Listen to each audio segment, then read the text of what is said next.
Good morning, this is Mission Control Houston. We're live from the Mission Control Center located at the Johnson Space Center in Houston, Texas. You're looking at a live view here in the International Space Station Flight Control Room. This is a view of as the Orbit 2 team is on duty being led by Flight Director Chris Edelin, shown here in the lower right portion of your view. He's leading this team in the second part of the crew day.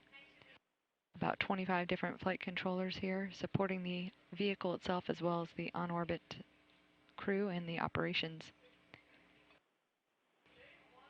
Ellen is also being supported by veteran astronaut Shannon Lucid, who's representing the crew office at the Capcom console. They serve as the voice of the flight control team as needed with the on-orbit crew.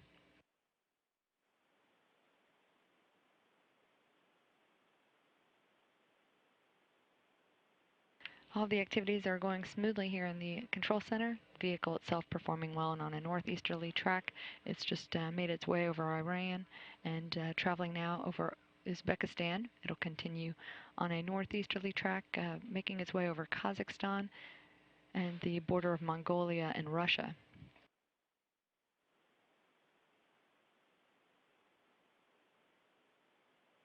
On board, the Expedition 30 crew is working steadily through their afternoon activities. We don't have a live link up with the space station at the moment, but they've been continuing on track through their afternoon. They're about midway through their afternoon, having just completed their lunch break about 2 hours ago. This is a look at the crew with Commander NASA astronaut Dan Burbank there at the center, and in the left of the view is Anton Shkaplerov at the left, and to his right, Anatoly Ivanishin, also fellow cosmonaut, to the right, and that's Flight Engineer 2 for this crew. Again, all the activities going smoothly. The crew woke up at midnight Central Time, and after about an hour and a half for personal time, hygiene, and their breakfast, they had their daily planning conference, which is a start of the day tag up with all the supporting flight control centers. The first task of the day included some work on the environmental health system air quality monitoring, as well as the intramodule valve monitoring. Burbank's morning also included the monthly inspection of the TVIS, or the special treadmill that's used by the on-orbit crews.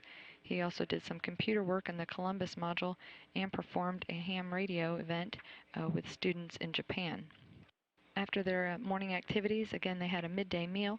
The afternoon has included some additional work on a science experiment, specifically about an hour or so dedicated to work with the PACE experiment, which is the Preliminary Advanced Colloids experiment.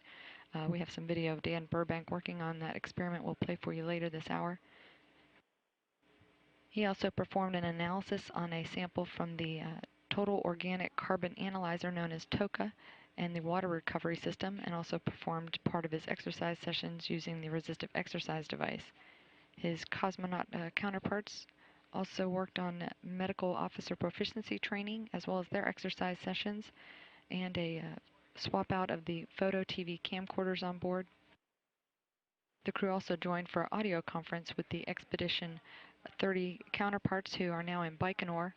They'll be joining them on orbit soon.